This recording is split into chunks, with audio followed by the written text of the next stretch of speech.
Seria Bom, verdade. vamos falar de assunto que tu é afiado para falar aí e nós somos curiosos também para falar. E são assuntos que essa saúde masculina e feminina, o Dr. Rafael Fraga seguido bate um papo conosco toda terça-feira. E hoje o tema é causas da impotência sexual. Fala para mim e para os ouvintes, Dr. Rafael, o que quer dizer impotência sexual, hein? Bem, a impotência sexual é quando o homem não está transando como queria, né? Essa aí é a definição popular mais direta e mais fácil de entender. Tem homens que acham que são impotentes e que não são impotentes, né? Aquele homem, por exemplo, que falha de vez em quando, isso aí pode acontecer e é normal. Sim. Agora, aquele homem ou aquele casal que está tendo relações sexuais e que os dois saem insatisfeitos, né? Ou porque o homem gozou muito rápido, ou porque não conseguiu manter a ereção durante um período que ele gostaria, que a esposa gostaria, que a namorada. Essas pessoas que têm esses episódios e que se repetem de uma forma mais frequente, nessa população a gente chama eles como impotentes sexualmente, que é uma coisa muito comum. 170 milhões de homens no mundo sofrem de impotência sexual. Hein? Bom, mas isso pode ser, a impotência sexual pode ser física e pode ser mental, da cabeça, e o cara encucar com esse assunto? Como é que funciona isso? Pode ser tanto física como psicológica, né? Sim. Existe, assim, a gente divide as causas de impotência sexuais em grande grupo. Hoje em dia, por exemplo, quando o paciente vem consultar comigo para impotência sexual, eu vou dizer para ele, olha, nós vamos ter que investigar primeiro para ver o que está causando a impotência. Porque se eu lhe receitar um Viagra, por exemplo, ou um semelhante ao Viagra, então não adiantou o senhor vir aqui consultar comigo, porque qualquer um pode comprar o Viagra na farmácia. Sim, entendi.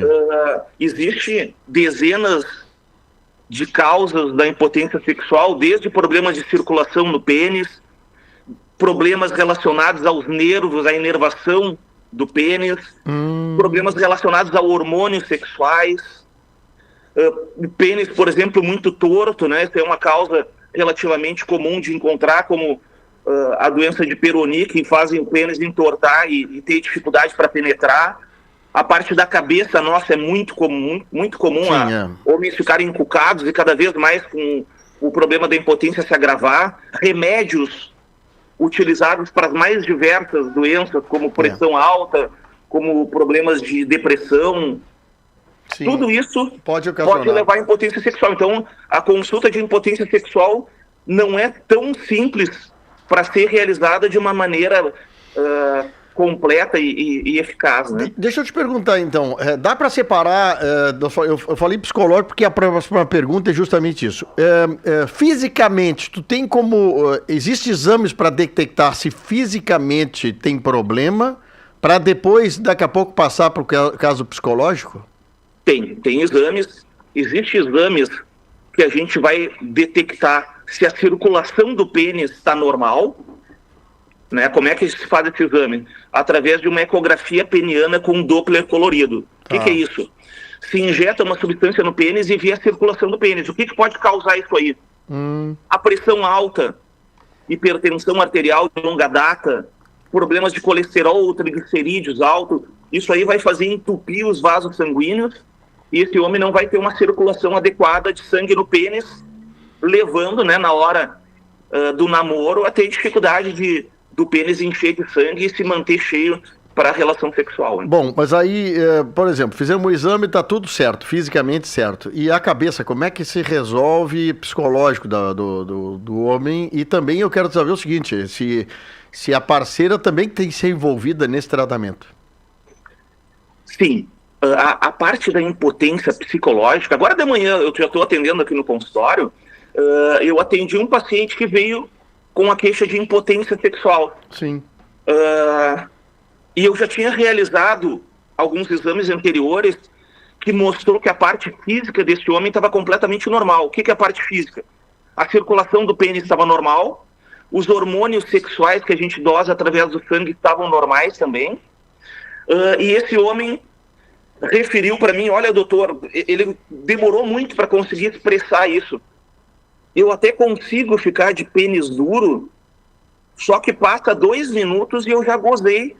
E a minha esposa está extremamente chateada comigo, porque ela se prepara toda e o nosso ato sexual se resume a no máximo 2 minutos, né? Então, ele já estava encucado com aquilo de não conseguir segurar até chegar ao orgasmo, porque normalmente quando o homem goza, o pênis amolece depois da ejaculação, isso aí é o normal. E isso aí demora um tempo até o homem conseguir se preparar de novo para ter uma nova ereção. Então esse homem está com um problema psicológico que a gente chama de ejaculação precoce, que a gente tem como tratar com remédios, tanto remédios para facilitar a ereção desse homem, quanto remédios também para retardar essa hipersensibilidade que ele tem no pênis, que qualquer toquezinho ele já está ejaculando. Sim. Bom, pois é por isso que eu te perguntei se isso teria que envolver a parceira. A parceira sexual, o ideal é ela estar junto na consulta, né? Porque eu vou comentar com ela que esse é um problema comum, 30% dos homens têm ejaculação precoce, né? Eu estava dando uma palestra esses tempos aí, tinha o auditório ali, eu devia ter uns 100, 150 homens, né?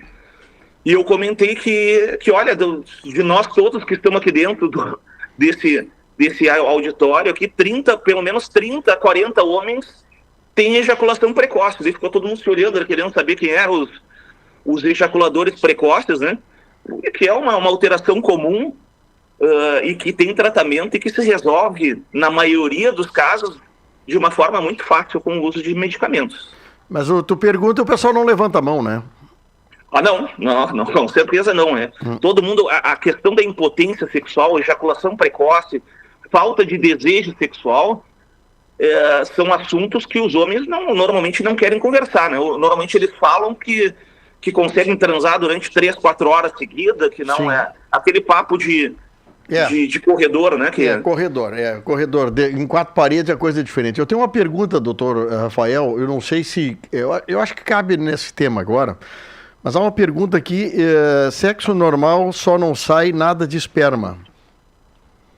Bem, claro, isso é uma queixa muito comum também, que vem de pacientes, por exemplo, pacientes que consultou por dificuldade para urinar. Ou seja, a próstata aumentou de tamanho, apertou a saída da bexiga, esse homem está fazendo xixi fraco, e foi receitado para ele um remédio para dilatar o canal e para esse homem voltar a urinar de uma maneira normal. Esse dilatador do canal, ele dilata o canal da onde vai sair o esperma. Então o homem, quando vai ejacular, ao invés de sair pela ponta do pênis o esperma, esse esperma cai para dentro da bexiga, e o que a gente chama de ejaculação para trás, ou ejaculação retrógrada. Então uma das causas da ejaculação retrógrada é o uso de medicamentos para próstata. Existem outras causas também. Mas tu vê, são assuntos que vão trazendo e vai havendo mais pergunta, é interessante a gente trazer essas informações para nossos ouvintes.